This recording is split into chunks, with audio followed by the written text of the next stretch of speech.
Olá, estudantes do curso de Bacharelado em Administração Pública da Univasf. Sou o professor Guilherme Martins, da disciplina Elaboração e Gestão de Projetos. Vamos à nossa quarta aula do módulo 2. Nessa quarta aula do módulo 2, vamos falar de técnicas quantitativas.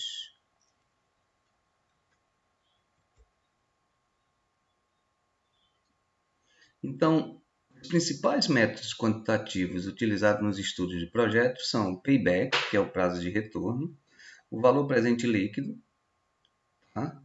Que é quando você desconta as entradas e as saídas, trazendo eles a valor presente, tá? A taxa interna de retorno e a razão benefício-custo. Essa razão benefício-custo é a mais utilizada em projetos públicos, tá legal? Então, ela é a preferida pelos gestores públicos, que nada mais é do que a razão entre o VPL dos benefícios frente ao VPL dos custos. Tá legal? Então, vamos ao primeiro, né? Esses métodos vocês devem ter visto em matemática financeira, não é isso? O método payback consiste na apuração do tempo necessário para que o somatório de benefícios de caixa se iguale ao somatório dos dispêndios, né? Neste método é calculado em quanto tempo o projeto se paga, recuperando-se assim o valor investido, ou seja, o prazo de retorno. Por exemplo, vamos supor que você tenha esse projeto aqui e esse seja o fluxo de caixa dele, né? Que vai ser realizado em 5 anos. Então, você tem um desembolso de 100 no ano zero e tem embolsos de 25 em cada ano, né? Então, significa que se você dividir o total por esses embolsos, esse retorno vai se dar em 4 anos. Agora, se o fluxo de caixa não for regular como foi o primeiro, o que você tem que fazer? É simplesmente ir calculando o saldo ano a ano. Assim, né? Você tem um fluxo de caixa negativo, menos 100 mais 20, menos 80. Menos 80 mais 30, menos 50. Menos 50 mais 30, menos 20. Menos 20 mais 40, 20. Opa! Então, o retorno se dá aqui, nesse quarto ano, quando sobra 20. Não é isso? Então, o retorno desse projeto vai se dar no quarto ano, quando sobra 20. Legal? A regra de decisão no payback é: se o payback for menor que o prazo de retorno, opa, ótimo, o projeto é viável. Se o payback for igual ao prazo médio de retorno, o projeto é indiferente. E se o payback for maior, o projeto é inviável. Tá? Então, dependendo do prazo máximo que foi determinado para a recuperação do capital, então você vai ter aqui uma forma de avaliar o payback. Quais são as vantagens e desvantagens do método payback? Primeiro, a aplicação é fácil e simples, né? O resultado é fácil de se interpretar, pode ser visto como uma medida de risco do projeto e pode ser visto como uma medida de liquidez. As desvantagens são que, né? Vamos lá. Não considera o valor do tempo no dinheiro, o valor do dinheiro no tempo, não considera todos os capitais do fluxo de caixa e não é uma medida de rentabilidade de investimentos. Então, esse é o método payback. Esse método tem uma variação, né? É uma forma de você resolver aquela situação que eu falei anteriormente, tá? Que é essa aqui, né? De não considerar o valor do dinheiro no tempo. Então, para considerar o valor do dinheiro no tempo, você aplica o método payback descontado, que nada mais é do que trazer a valor presente os valores, né? A descontar os valores e assim calcular, tá? Os embolsos a partir dos valores descontados. E aí você vai avaliar tudo isso na data focal zero, né? Por exemplo, R$ 20 no ano 1, trazendo para zero é 18,18, descontando 10%, e assim sucessivamente. Tá? Ao ponto D, né, você vai fazer assim: 100 menos 100 mais 18 e 18, 81 e 82. menos 81,82 mais 24,79 menos 57,03 mais 22,53 menos 34,50 mais 27,32 menos... Note que aqui o prazo de retorno vai dar no quinto ano e não no quarto, como deu no payback não descontado. Logo no quinto ano, você vai ter de saldo 11,44. Ou seja, o retorno desse investimento vai se dar no quinto ano, né? O próximo método é o método do valor presente líquido. Legal? Então, consiste em determinar um valor no instante inicial, ou seja, em t igual a zero, a partir de um fluxo de caixa descontado por o custo de capital, né? Isso que é a taxa mínima de atratividade. TMA significa taxa mínima de atratividade, que é a taxa de juros ou a taxa de desconto. Em projetos públicos, geralmente essa taxa de desconto é a taxa da poupança, né? 6%. Legal? Ou você pode colocar a taxa da Selic, que é quanto o governo paga para financiar a sua dívida. Tá legal? Então, por exemplo, 13%, 13,75% seria a taxa social de desconto. Tá legal? No caso aqui do VPL, então você vai somar todos os fluxos de caixa trazidos a valor presente. Tá legal? Por exemplo, vamos pegar esses fluxos de caixa futuro e vamos trazer tudo para valor presente. Trazendo para valor presente, você vai ter um VPL de 11,46, o que significa que esse projeto de investimento é bom. Por quê? Porque o VPL é positivo, né? Se você for fazer isso na HP12 é bem simples, né? Basta você pegar HP12 e ir digitando essas combinações de tecla, legal? Você pode baixar no seu celular, legal? E fazer essa combinação de tecla. Ao passo que, quando chegar aqui na penúltima linha, você vai clicar FNPV, tá? E vai encontrar 11,46. Tentem fazer em casa. Podem baixar, tem um emulador para o celular que vocês podem usar, tá? Também podem fazer no Excel, né? É só você escrever o fluxo de caixa bem direitinho no Excel, né? Coloque os valores, em seguida coloquem a fórmula VPL. Aí coloque a taxa de juros e que fluxo você quer que ele avalie o VPL. Legal? E aí você vai inserir essa função, né? Colocando esses valores. E aí você vai somar mais esse investimento inicial. E aí você vai obter o resultado. Por que você vai somar? Porque o investimento inicial já está aqui com a taxa negativa. Tá?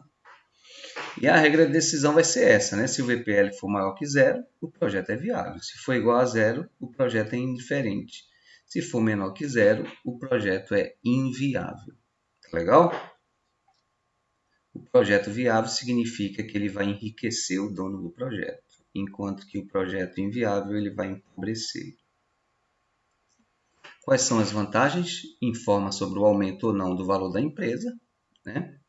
Analisa todos os fluxos de caixas originários do projeto, considera o custo de capital nas análises e considera também um risco já embutido no custo de capital.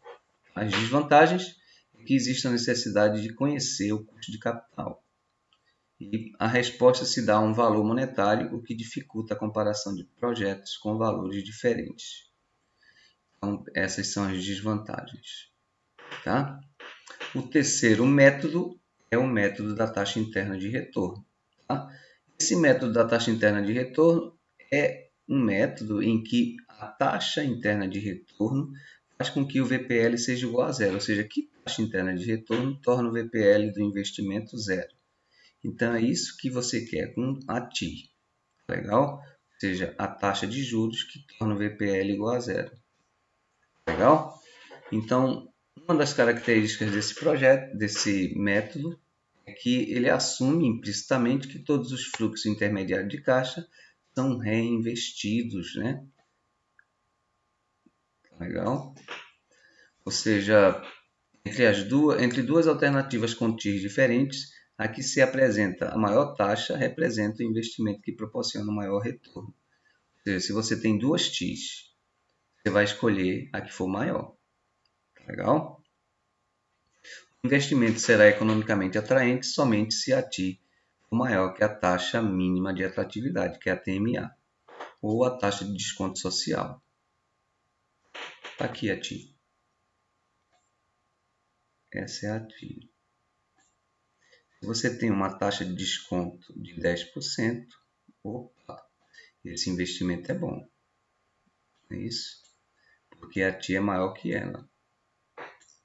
Mas se você tem uma taxa de desconto de 20%, esse investimento não é viável. Por quê? Porque a TI é menor que ela. Legal? Então, essas são as considerações em relação a TI. Legal? Um exemplo aqui. Qual é a taxa que torna esse fluxo que a gente utiliza igual a zero? O VPL dele igual a zero. Então, a gente pode fazer por interpolação. O que é isso? Você estabelece uma TI pequena e vê quanto ela deu. A 10% deu 11,46 o VPL. Aí você estabelece uma grande, tá? Que faça com que a TI fique negativa. O TI aqui deu negativo. O que significa que o zero está entre 10 e 15. Ou seja, a TI é maior que 10 e é menor que 15. Legal? Aqui. É maior que 10 porque o VPL deu 11,46 e é menor que 15 porque o VPL deu menos 2,41. Você pode fazer isso utilizando HP12, né? É só colocar essa combinação de tecla e aí apertar na penúltima linha FRR, que significa TI. Tá? Em inglês, TI é representado pela sigla IRR. Você pode fazer também no Excel, né? É só colocar a função TI na barra de fórmulas e preencher, né? E preenchendo de acordo com o que a função pede.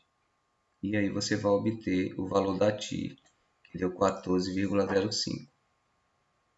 Tá?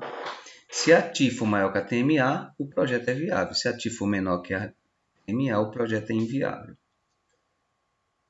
Uma curiosidade, se a TI for maior que a TMA, o VPL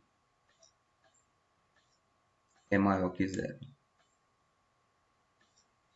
Se a TI for menor que a TMA, o VPL é menor que zero. Então, TI e VPLs estão intimamente ligados. Quais são as vantagens da TI? Não é necessário conhecer o custo de capital da empresa, já que ela vai te dar um valor que representa o limiar de VPL zero, né? Outra vantagem é que ela considera o VPL e geralmente está diretamente associada ao fluxo de caixa, conduzindo a mesma decisão que você decidiria com o VPL. Outra coisa boa da TI é que ela é fácil de ser compreendida e transmitida. Tá? Já em relação às desvantagens, uma das desvantagens é que ela presume que os fluxos de caixa excedentes são reinvestidos à mesma TI. Tá?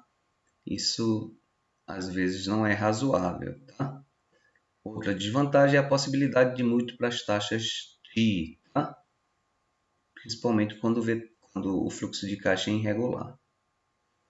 Outra desvantagem é que gera casos de conflito com o VPL para a escolha entre projetos excludentes. Aqui, uma forma de você melhorar a performance da TI é calcular a TI modificada. E como é que se calcula a TI modificada? É só pegar a raiz enésima da TI, da razão entre o fluxo futuro de ingressos e o fluxo presente de desembolso. E aí diminuir de 1 e multiplicar por 100. Aí você vai ter, tá, o valor da TI modificada. Tá? Aqui um exemplo. Vou pegar todo o fluxo de caixa, né? E vou levar ao tempo futuro, né? Nesse caso aí, levando todos esses valores ao valor futuro, eu vou ter 179. Pegando os R$ 100, tá, em valor presente, que é o valor investido, eu vou ter raiz de 1,79, que vai dar 1,1241. Menos 1 vai dar 12,41. Ou seja, note que na TI deu 14 e na TI modificada deu 12,41. Tá? Então, é bem tranquilo, né? Ou seja, é bem mais realista do que a outra TI. Tá? E o outro método, né, que é o preferido pelos analistas públicos, é o da razão benefício-custo. Legal? Então, ele compreende a relação entre o valor presente dos benefícios dividido pelo valor presente dos custos. Legal? É por isso que é chamado razão benefício-custo. Tá? Por exemplo, os benefícios estão aqui de cinza, eu vou fazer o valor presente desses benefícios. Vou dividir pelo valor presente desses custos. Fazendo isso, eu vou obter o valor de 1,11, o que significa que a razão benefício-custo é maior que 1. Logo, é um bom projeto. Né? Legal? Ou seja, para cada R$ 1 investido, eu vou ter 1,11 de retorno. Tá? Então, quando esse valor é maior que 1, o projeto é viável. Quando é menor que 1, o projeto é inviável. E quando ele é igual a 1, o projeto é indiferente à aceitação ou não. As vantagens da razão benefício-custo é que ele está relacionado ao VPL, é fácil de ser compreendido e pode ser útil quando o financiamento dos projetos for limitado. A desvantagem é que pode levar a decisões erradas no caso de decisão entre projetos mutuamente excludentes. Tá? E aí, sobre os efeitos do projeto, você vai ter efeitos diretos e efeitos secundários. Efeitos diretos serão aqueles decorrentes de modificações de resultado ou de benefícios diretamente associados ao projeto, né? Como o aumento da produção, né? O aumento do fornecimento de água, o aumento da iluminação pública, a diminuição do tempo de transporte. Então, esses são considerados efeitos diretos de um projeto, né? Já os efeitos secundários são aqueles, né, como externalidades, que são os efeitos sobre terceiros, que a gente já viu, né? E os efeitos incidentes, que são os efeitos imprevistos que acontecem em decorrência do projeto. Então, temos efeitos diretos e efeitos secundários. E aí chegamos ao nosso projeto do estudo de caso, que é o projeto Rainha, não é isso? E aí, eu quero que você faça um planejamento do uso desses métodos que a gente viu aqui, tá, com o projeto Rainha. De preferência, a razão benefício-custo. Legal? Como exercício de fixação, eu coloquei aqui, né, que você escreva quais são os métodos quantitativos mais comumente utilizados em análise de viabilidade dos projetos públicos, não é isso? Eu peço também que você explique como esses métodos podem ser utilizados, né? A razão benefício-custo, VPL, TI, tá? Pergunto quais são os principais indicadores utilizados na análise de viabilidade de projetos públicos, tá? E pergunto que outros métodos quantitativos podem ser aplicados para avaliar a viabilidade de projetos públicos, tá? E aqui eu peço para você resolver esses fluxos de acordo com os métodos que a gente viu em sala de aula. Legal? Então é isso. Até a próxima aula.